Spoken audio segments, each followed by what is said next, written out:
Hello, everyone. Welcome to today's episode of the Rose Tinted Ceilings podcast.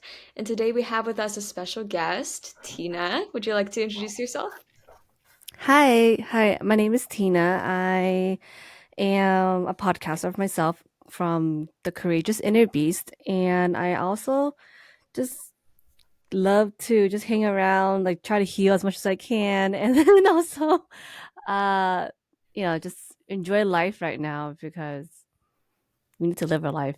So yeah. I like Yeah, this is that. very real.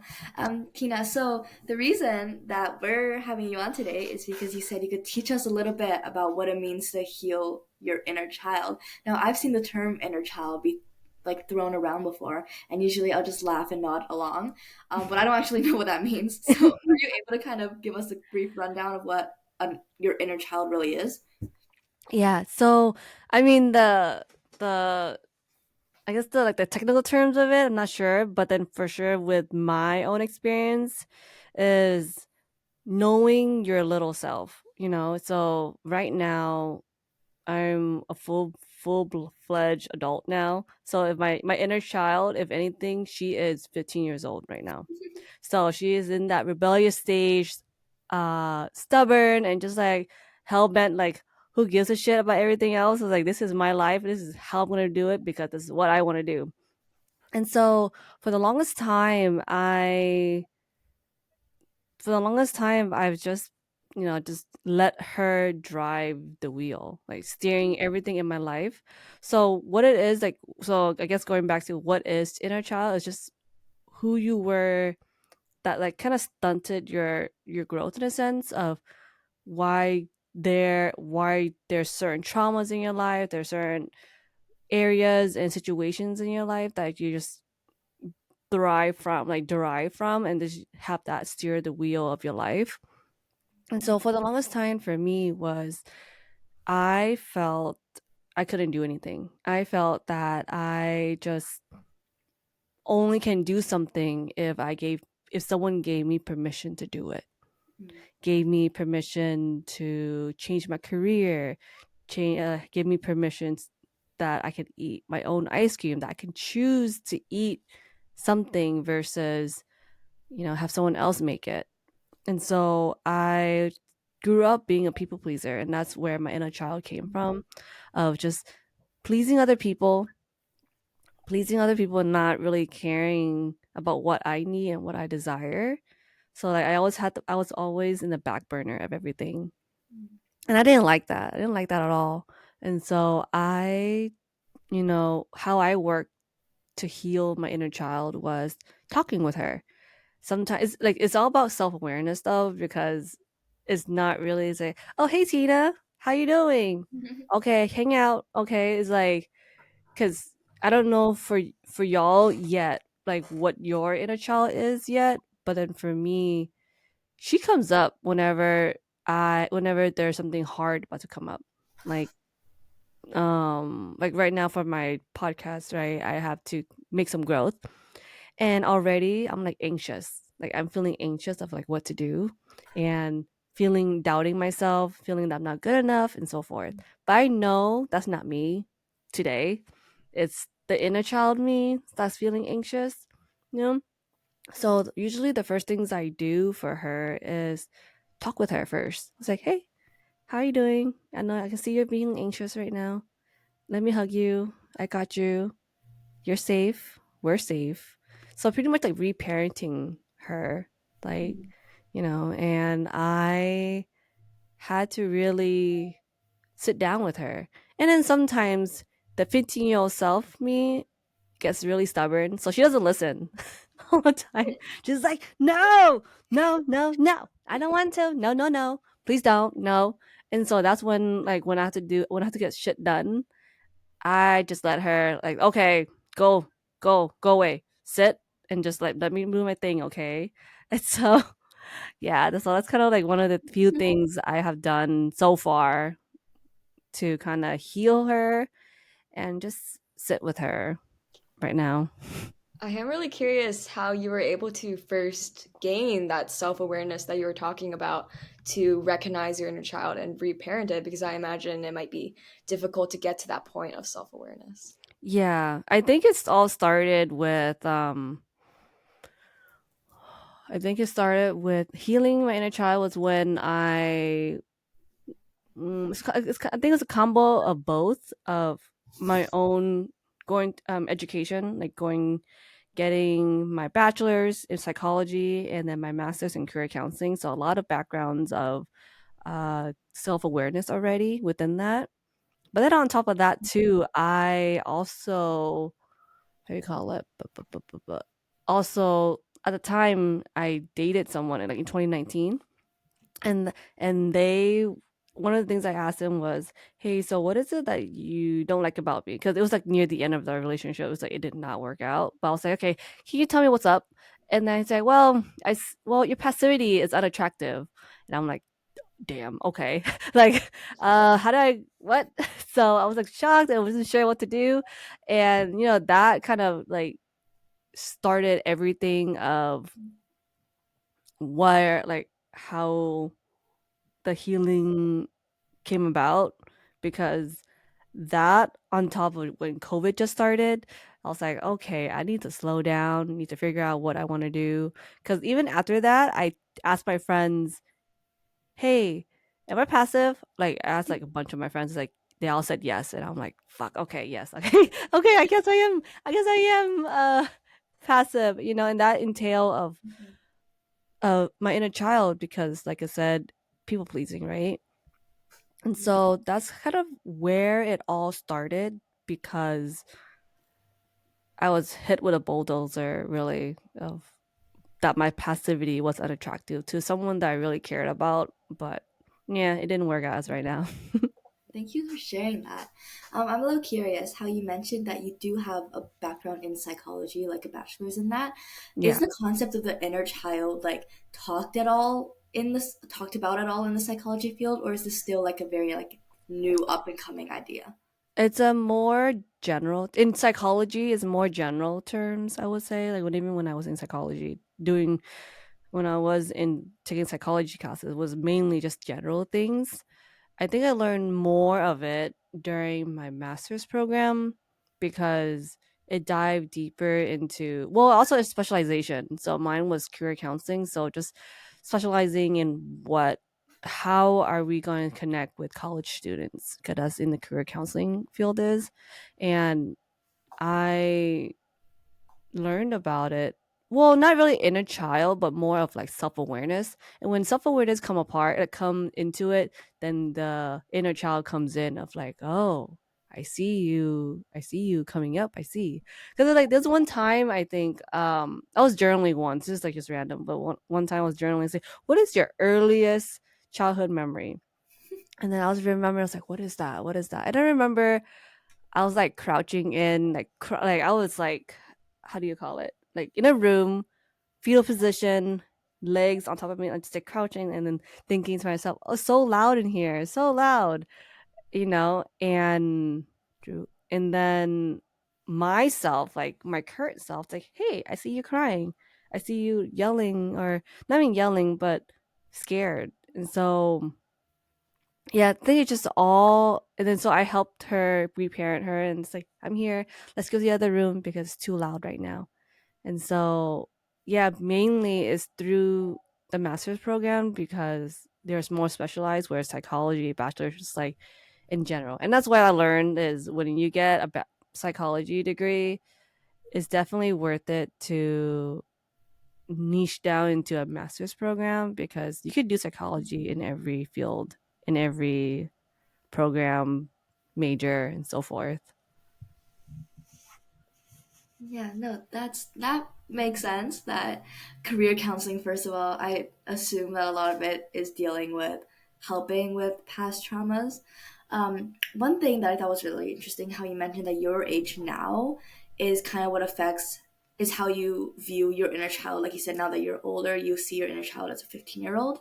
Does that change? Like, do you think some people still see their inner child as like a baby? It depends. It depends on where.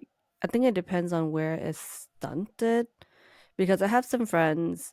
We talk about it. Me and my friends sometimes we talk about our own inner child, and then they mention how, like, their inner child is like 5 years old. So it really depends on where you were stunted at the time, or were not being seen, not being heard. So it varies per age of where you were stunted, but Mhm. yeah, just it really depends. But yeah, it goes back and forth. It depends on also if you have the skills and tools, though, because that inner child could be in the forefront for a very long time, and if you don't handle them in a very compassionate and empathetic way, they will rule the world for you, and you're just gonna exist, you know. Hmm. What do you think some of the signs are to kind of telling, like, hey, this isn't me, this is my inner child? Like, how do you begin to recognize that? Oh, for me, for example, like with my podcast, right? So I need to do a lot of like scripting, scripting for, like, if you were to do solo episodes or whatnot, just script like solo scripts. And even as I'm writing it, I'm having anxiety, like anxiety of like, I don't want to do this hard work. I don't want to do this hard work because if I do, and then I dive deeper into that. It's like, if I do this hard work, that means I will succeed. So I have the fear of succeeding too. And so if I do this hard work, then the people around me won't like me anymore because I'll be really good at doing this, and then I'll be successful. I won't be the same people pleaser that they're used to. And, if I were to go down that route, that is mainly all inner child, because she is scared. She is scared that the people around her won't like her anymore, ever.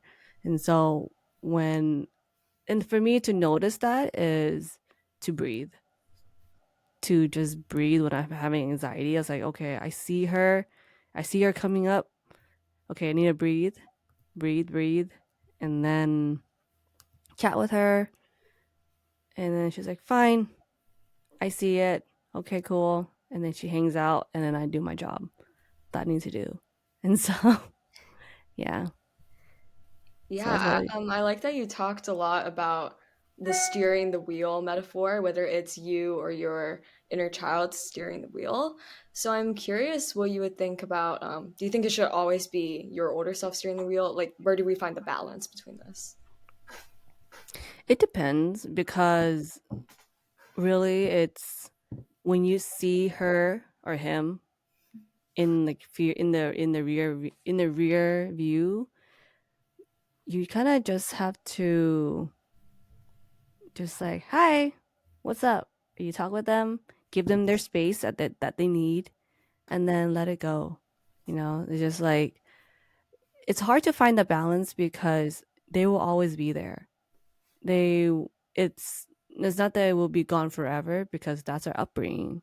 It's how we grew up. And so there isn't really like a fine balance of it, of how to navigate it, but more so of having the tools, like I said, to say hi, hold their hand, recognize that they're being seen and heard, and that you're here, they are here to just ride along with you.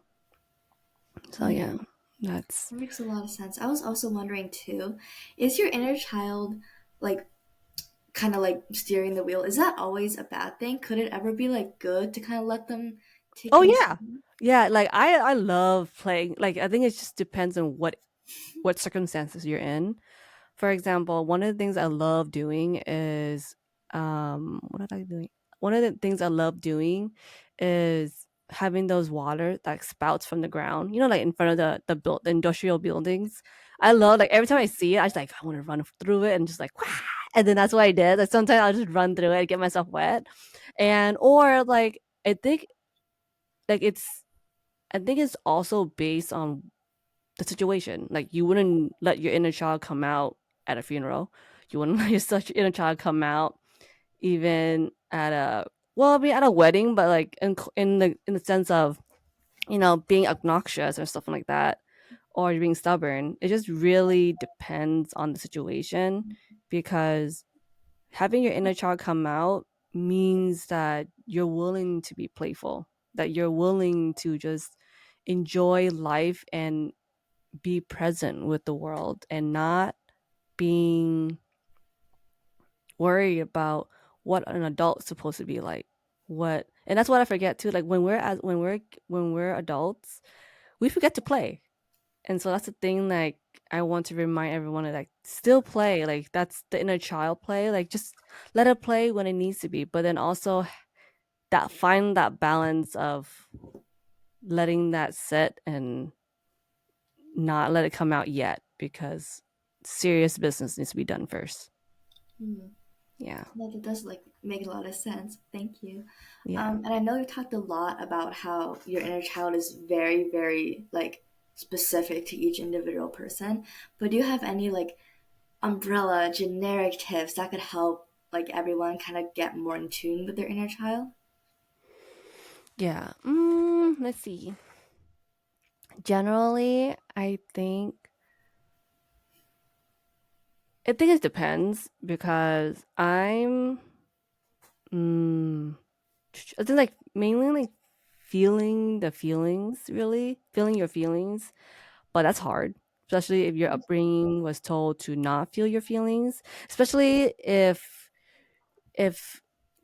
you're Asian. That's like one of the things that I'm Asian right now, and then like it's I was told to not express intense emotions. I've been told that many times. And I'm just like, oh, okay. Well, I need to feel my feelings first. Because then that's how, if you don't feel your feelings, your inner child is not gonna be fully expressive of it. And so I think that's the main thing is just feel your feelings, sit with it, knowing that it's gonna be uncomfortable. Then you're able to communicate with them. You're able to communicate with your inner child because you can see that that's not you talking, but them. Hmm. Yeah. Do you feel like you got to practice a little bit of this with your podcast, maybe? I would love to hear a bit more about Courageous Inner Beast, was it? Yeah.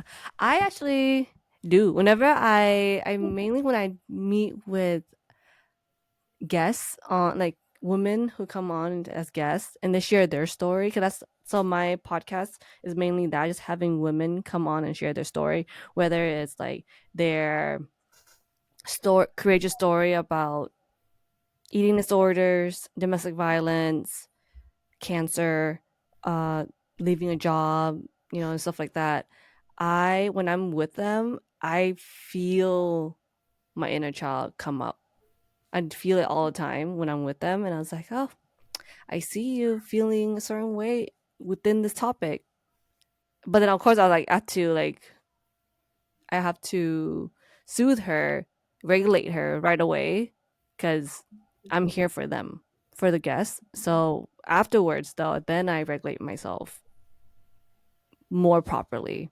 And so, but yeah, just I love meeting with all the new guests I have and then just like being there and listening to their stories and just like, wow, really? That's what happened? That's what happened? What? What did I? Oh my goodness. And so that's what I love about it. And so, yeah. We definitely feel the same there. We love listening to people's stories like Mhm. yours, too. Thank you. Thank you. I do have a small question. Our Yeah. audience is mainly teen girls. And as you know, in our generation, sometimes there's rough things that happen and people go through shit, right? So Yes. I would love to hear from your perspective, sitting with those people and being able to soothe them when something comes up. What can we do as teens to maybe comfort each other and create a safe space for when we're talking with our peers? I'm going back to when I was a teenager. I think I'm just like this is so. Well, your inner Uh, child's our age, so it's perfect. I know, and that's why too. Let me think. I would say, I think not beating yourself up. I think especially if like, cause you can't see my face, but I'm also Asian too. So we're all Asians right here, and so like growing up, our family tells us that we shouldn't be feeling certain feelings, and how we should really just communicate our feelings, tell each other that we love each other, telling each other like, hey, you're so beautiful, you're so wonderful, just telling each other that all the time, because no matter how often we feel something, we need to bring each other up as women.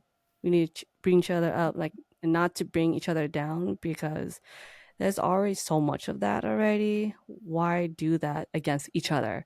Like, we are one. We as women are one, and you know, there's there's no need to give hate like that to each other. It's like a big solidarity aspect there. Yes. Yes, I agree with that. Oh my goodness. And that's what it is. Is like, I don't think even in high school I like express any kind of love and appreciation to my friends openly and communicating that with them. Like how much I love them, how much I appreciate they have given me in my life. I have some that are still here to this day, but then during high school I didn't say shit. So it's like I would want that for all you guys too, to just love each other, Mm. care for each other, support each other, and lift each other up and not down, because yeah, we don't need that right now. Thank you so much for saying that. That's very important to hear, I feel like, for both of us, for all of our viewers. Um, just before we let you go, obviously, is there any last thing aside from your podcast that you'd want to share, promote with all of us today? Well, just no, not really. I just like to promote my podcast, really. That's all I have right now. But I hope everyone can like come in and just listen to the stories of all these women's coming on. So I mean, it's a wide range age range, so it's everyone in the world. So it's really cool to just listen to stories, and I appreciate y'all for having me on here as well too, and just sharing my story of the inner child and how you could really navigate through that even at this age. Oh, that's so sweet. Thank you so much. Make sure to check it out. The Courageous Inner Beast, Spotify, anything else? Yeah, Spotify, Apple, like it's like everything you can think of right now. All the little ones you don't know, they're still there too. So It's everywhere, guys. yeah, it's Everywhere you everywhere. find it. Thank you so much, Thank Tina. you It's so been much. awesome. Thank you, thank you.